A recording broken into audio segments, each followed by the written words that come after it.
Baik, ini video yang ketiga masih di pembahasan mengenai perulangan. Di video ini kita akan bahas mengenai perulangan menggunakan for.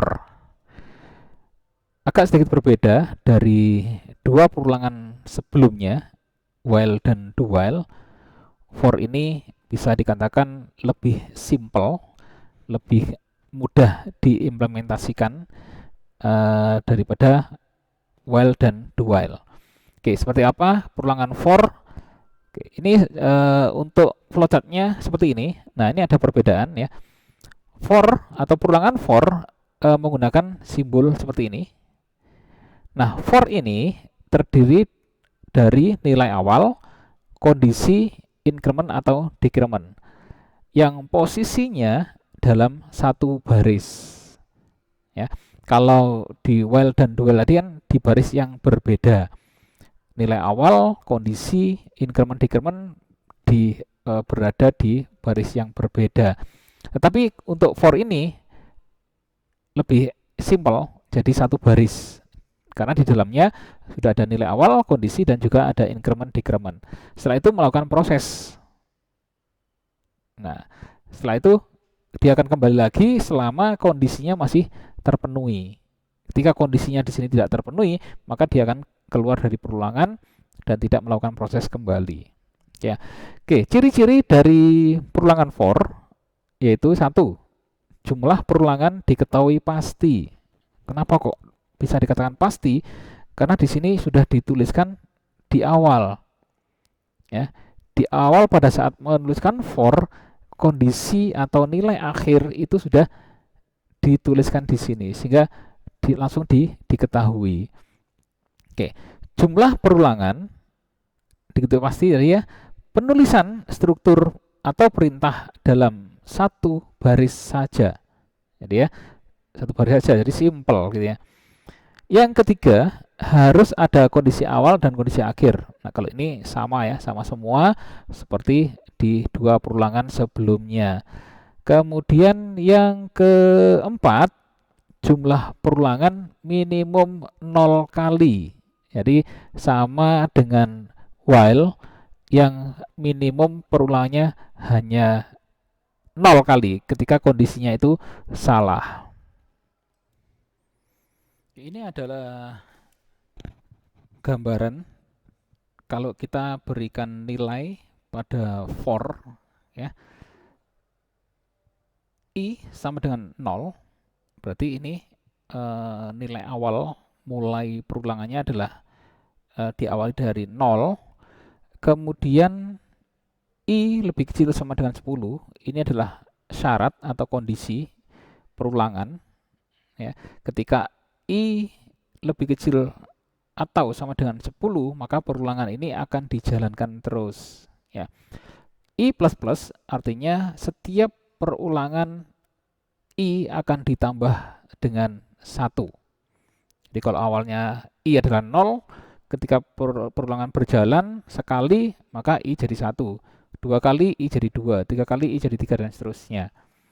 Ya, jadi ketika ini adalah syarat ini terpenuhi, maka proses akan dijalankan, dia akan kembali lagi ke sini dan menjalankan terus sampai kondisinya tidak terpenuhi dan akhirnya keluar. Oke, ini penjelasannya. I sama dengan 0 itu adalah nilai awal, kemudian I lebih kecil sama dengan 10 itu adalah kondisi atau nilai akhir dari perulangan menggunakan for ini, dan ini adalah increment atau decrement. Nah, kalau plus plus berarti increment, kalau min min berarti itu adalah decrement. Satu lagi statement yang diulang, yaitu di proses itu adalah yang akan diulang terus menerus sampai perulangan tidak lagi sesuai kondisinya. Oke, berikutnya bentuk perulangan for. Ini adalah bentuk programnya seperti ini. Integer, nama variabel, for nilai awal, titik koma. Ya, ini ya, perhatikan. Kalau membuat program menggunakan for ini ya, perulangan menggunakan for, nilai awal, kondisi, dan increment decrement dipisahkan dengan tanda titik koma. Ya. Jadi nilai awal, titik koma kondisinya, titik koma increment atau decrement. Selanjutnya adalah statement. Contoh potongan programnya seperti ini. Integer nilai. Nilai sama dengan 0. Apakah nilai lebih kecil sama dengan 10? Nilai plus plus. Print cetak nilai, koma nilai. Nah, nilai ini akan dicetak sesuai dengan nilai pada nilai ini. Karena nilai ini akan bertambah satu terus ketika perulangan akan dijalankan. Batasnya adalah ketika n sama dengan 10, itu adalah batas akhir. Ketika nilai sama dengan 11, maka perulangan sudah berhenti, tidak lagi menjalankan perintah yang di sini. Ya. Oke, berikutnya. Kemungkinan apa yang terjadi pada perulangan for? Ya, sebenarnya sama ya, ada infinite loop dan juga perulangan berjalan minimum 0 kali. Nah, kalau infinite loop, program akan berjalan terus tanpa henti kecuali dihentikan oleh pengguna komputernya. Nah, contoh program yang infinite loop seperti ini. Integer angka. For angka sama dengan 100, angka lebih besar daripada 99, angka plus plus. Nah, karena angka ini ditambah 1 terus setiap kali perulangan terjadi dan syaratnya adalah lebih besar, maka nilai angka ini akan terus naik, dan pasti karena awalnya sudah 100 ditambah 1 tambah 1 tambah 1 terus nilainya akan naik terus. Ketika syaratnya adalah angka lebih besar dari 99, ini akan terpenuhi terus. Dan akhirnya program tidak bisa berhenti. Gitu ya. Untuk contoh yang kedua, yang perulangan berjalan minimum 0 kali. For proc sama dengan 100, proc lebih kecil 99, proc plus plus. Ya. Jadi nilai awalnya adalah 100, syaratnya adalah lebih kecil daripada 99. Jadi ini nggak nyambung maksudnya ya, karena 100 ini sudah tidak di bawahnya 99, tapi di atasnya. Ketika syaratnya adalah lebih kecil daripada 99, maka pertama kali dijalankan ini sudah nggak cocok. Yang artinya print download ini tidak akan dikerjakan sama sekali. Artinya dari 0 kali, minimum 0 kali. Gitu ya. Oke, saya lanjut. Untuk perulangan for ini sebenarnya banyak sekali variasinya, ya, variasi dari for ini. Salah satunya ini, dengan for kita bisa membuat program untuk menghitung jumlah bilangan dari bilangan tertentu sampai bilangan tertentu. Jadi, mau menjumlahkan angka 1 sampai 100, berapa ya? Nah, kita bisa minta dengan perulangan for ini untuk menghitungkan. Kalau kita menghitung mungkin agak lama ya, 1 tambah 2 tambah 3 tambah 4 tambah 5 tambah 6 sampai 100. Totalnya berapa? Nah, kalau kita pakai perulangan mungkin akan lebih gampang. Ya. Penjumlahan dimulai dari bilangan yang dinyatakan dengan variabel awal sampai dengan akhir. Oke, contohnya itu ya. Misalnya, awal diberi nilai 1 dan akhir diberi nilai 5. Maka, untuk penjumlahan adalah 1 tambah 2 tambah 3 tambah 4 tambah 5 sama dengan 15. Nah, programnya seperti apa? Ini ya. Integer, ini adalah deklarasinya ya, awal akhir jumlah. Awal sama dengan 1, akhir sama dengan 5, jumlah sama dengan 0. For I sama dengan awal, I lebih kecil sama dengan akhir, I plus plus. Jumlah sama dengan jumlah plus I. Ya. Kemudian print jumlah. Ya. Jadi nilai ini akan terus bertambah 1 dan langsung dijumlahkan di sini. Akhirnya ketika di sini dicetak jumlah, maka yang muncul adalah angka 15. Oke, begitu. Oke, ini ada contoh soal. Contoh latihan. Gunakan struktur perulangan for untuk membuat algoritma. Oke, nomor 1. Buatlah algoritma untuk menampilkan deret bilangan ganjil antara 11 sampai dengan 50. kecuali 25 tidak boleh dicetak. Wah, jadi ini kita akan membuat algoritma di mana permintaannya adalah mencetak deret angka mulai 11 sampai dengan 50. Tapi ada kecualinya, yaitu 25 tidak boleh dicetak. Baik, akan saya bantu membuatkan flowchart sebagai contoh untuk nomor 1. Oke, saya beralih ke aplikasi ClickChart. Oke, ini sudah di ClickChart. Kita langsung aja membuat algoritma dengan menggunakan flowchart. Tadi permintaannya adalah kita akan mencetak angka antara 11, mulai dari 11 sampai dengan 50 dengan menggunakan perulangan for. Oke, seperti biasanya kita langsung mulai menggunakan ini, start.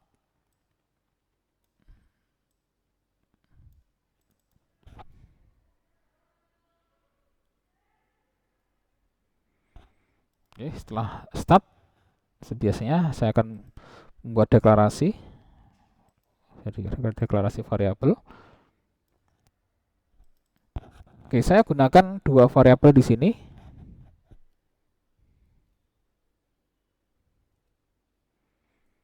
Integer AW sebagai penyimpan nilai awal dan AK nilai akhir. Oke, selanjutnya saya gunakan perulangan. Ya, perulangannya for pakai ini.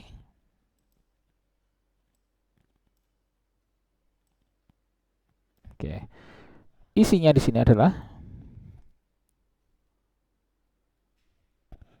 for dalam kurung AW sama dengan 11 titik koma AK, maaf, AW ya,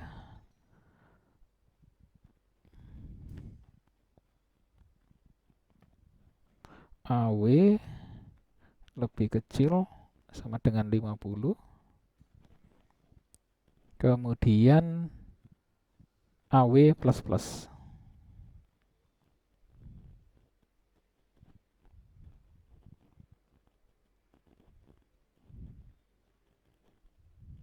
Ya, ini AW plus plus. Kemudian kita lanjut ke kondisi.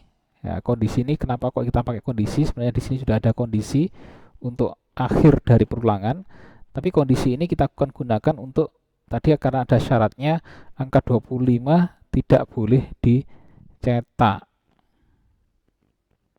Jadi kita tuliskan di sini syarat untuk itu, if AW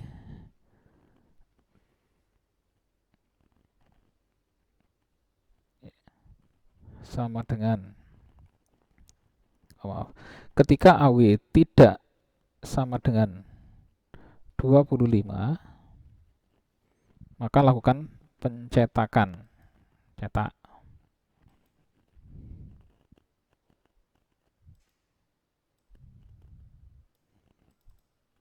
Cetak AW.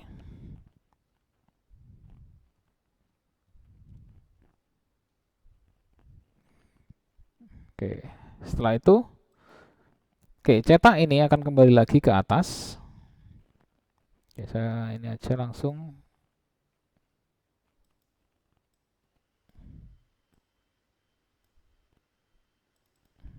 N. Oke, tinggal nambahkan tanda panah, start.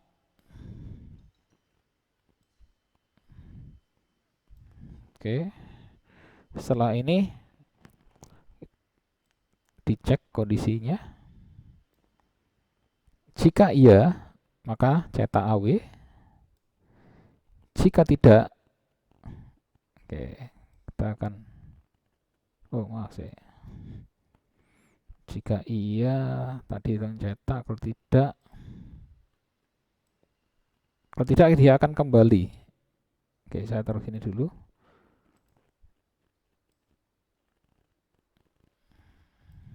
Nah, oke, seperti ini.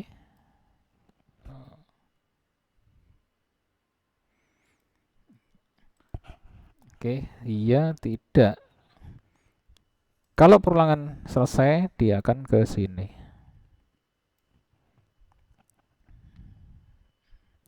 Oke, seperti ini.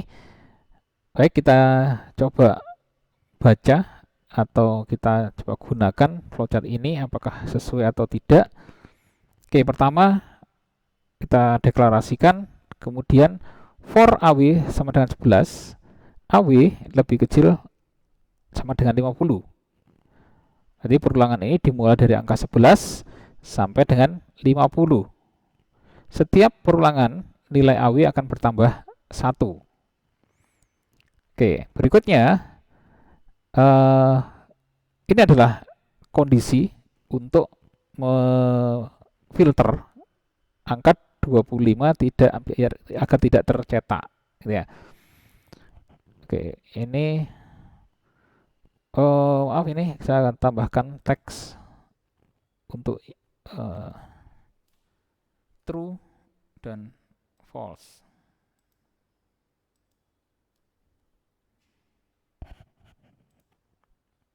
Oke, true. Aduh. Oh.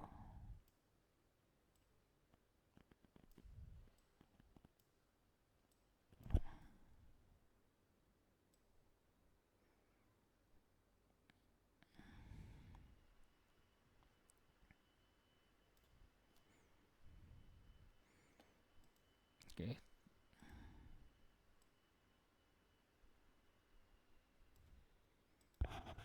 Oke, di situ ya. Ketika kondisi benar maka cetak AW, ketika kondisi salah dia akan langsung kembali ke atas. Oke, ini. Oh maaf, ini lagi ada variabel yang nggak terpakai, saya hilangkan aja. Karena cukup satu AW ternyata sudah bisa. Oke, kita gunakan variabel AW. AW sama dengan 11, kemudian dicetak apakah 11 tidak sama dengan 25? Iya, true jawabannya. Karena 11 memang tidak sama dengan 25, maka cetak angka 11. Balik ke atas lagi, sekarang jadi 12, karena AW-nya plus-plus. Ya. Apakah 12 tidak sama dengan 25? Jawabannya benar lagi, cetak 12. Gitu ya. Oke, seterusnya akan tercetak ketika angkanya 25, apakah AW tidak sama dengan 25? Jawabannya salah. Ya. AW itu 25. Nah, karena salah, maka dia akan ke sini, dia nggak akan tercetak, dan dia akan kembali ke sini. Begitu seterusnya sampai dengan perulangan selesai, angka tercetak semuanya mulai dari 11 sampai 50 kecuali angka 25 tidak tercetak. Gitu untuk algoritma menggunakan flowchart untuk soal nomor 1. Oke, tadi untuk soal nomor 1 sudah saya bantu untuk membuatkan sebagai contoh. Untuk soal nomor 2, 3, dan 4 bisa dicoba sendiri. Apabila ada yang tidak paham, kurang jelas, atau bingung, bisa diskusikan, bisa langsung melalui Google Classroom atau e-learning, atau bisa WA.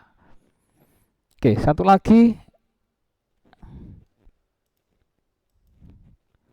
Nah, ini ada tugas bisa dicoba selain tadi latihan yang dicoba. Untuk tugas ini silakan dikerjakan, buat algoritma menggunakan flowchart dan juga buatan program perulangan untuk membuat inputan bilangan secara berulang. Jumlah perulangan sesuai dengan inputan user. Jadi yang menginputkan itu adalah pengguna program. Ya. Ketika user menginput angka 5, berarti bilangan itu akan minta diisi sebanyak 5 kali. Kalau user menginputkan 10 kali, ya berarti program akan meminta 10 kali diinputkan angka. Gitu ya. Setelah itu, tentukan bilangan terkecil dari inputan tersebut. Jadi tadi menginputkan bilangan berapa saja. Nah, kemudian cari mana yang paling kecil dan cetak. Oke. Ini adalah tampilan contoh programnya ya. Bisa seperti ini. Kalau ini 5 kali, maka akan mengisikan nilai sebanyak 5 kali. Kemudian di sini disebutkan bilangan terkecil adalah 1. Ya, memang dari inputan-inputan yang ada adalah angka 1 yang paling kecil. Oke. Baik, untuk video ini mungkin saya akhiri di sini. Sebenarnya masih ada pembahasan mengenai perulangan, yaitu for bersarang, tapi akan saya bahas di video berikutnya. Oke, terima kasih. Saya akhiri. Wassalamualaikum warahmatullahi wabarakatuh.